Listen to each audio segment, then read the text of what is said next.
They hurt you, lied to your face, took advantage of your kindness, and walked away like nothing happened.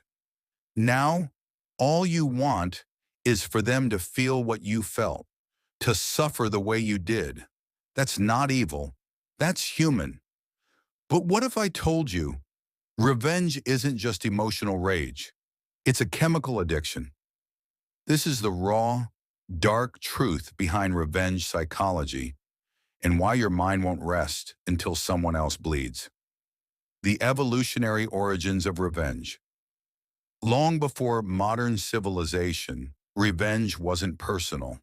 It was survival. In tribal times, if someone hurt your family or stole from your group and you did nothing, you were considered weak. Retaliation wasn't optional.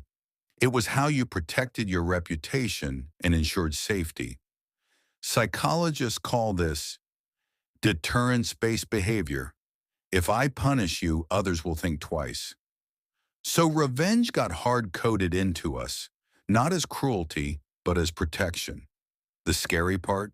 That instinct never left. It just evolved. Revenge lights up your reward system. When someone wrongs you, your amygdala fires up emotional rage. Your prefrontal cortex starts plotting, and the caudate nucleus, the same area activated by sex, sugar, and cocaine, lights up just by imagining revenge. It feels good, not because it's right, but because your brain gives you a hit, like a drug. A study published in Science found that participants who were betrayed showed increased activity in the reward center when fantasizing about payback. That's why it feels addictive, because it literally is. The most common forms of modern revenge. You may think revenge only happens in movies, but in real life, it's subtle, silent, and sometimes beautiful. Revenge in relationships, ghosting, cheating back, public humiliation, workplace revenge, exposing someone's secrets, sabotaging their reputation, social media revenge, unfollowing, blocking, posting indirect quotes or stories to trigger someone. Modern revenge isn't about blood, it's about control, psychological warfare. And here's the plot twist.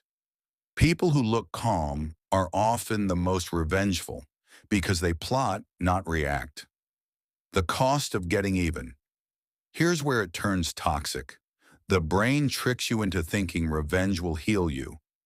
But what it actually does is keep you mentally tied to the person, waste your energy, trap you in a loop of overthinking and rage.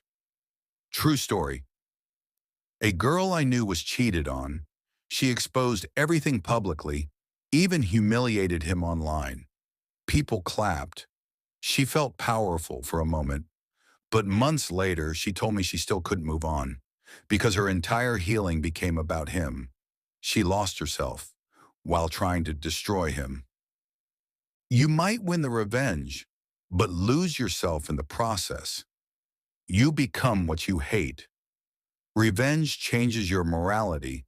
Your mind starts justifying cruelty. Over time, you do things that make you feel guilty. Psychologists call this moral disengagement, a defense mechanism that allows people to do terrible things and not feel bad about it. That's when you know you've lost, not to them, but to your own darkness. If revenge is weakness in disguise, then what is true power? It's the ability to stay silent when they expect you to explode, heal without letting them see your scars, grow so far that their name tastes like dust when spoken. Neuroscience insight. Forgiveness, not revenge, actually lowers cortisol and improves long-term brain health. Not because it excuses their actions, but because it frees your mind. Forgiveness isn't letting them go. It's letting you go. Revenge gives you a moment of pleasure, but peace gives you a lifetime of power.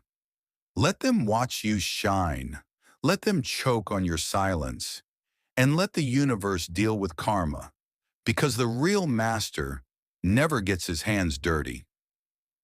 If you made it this far, you're not just curious, you're evolving.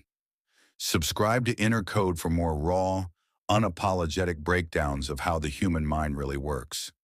Remember, your peace is your power, and they don't deserve either.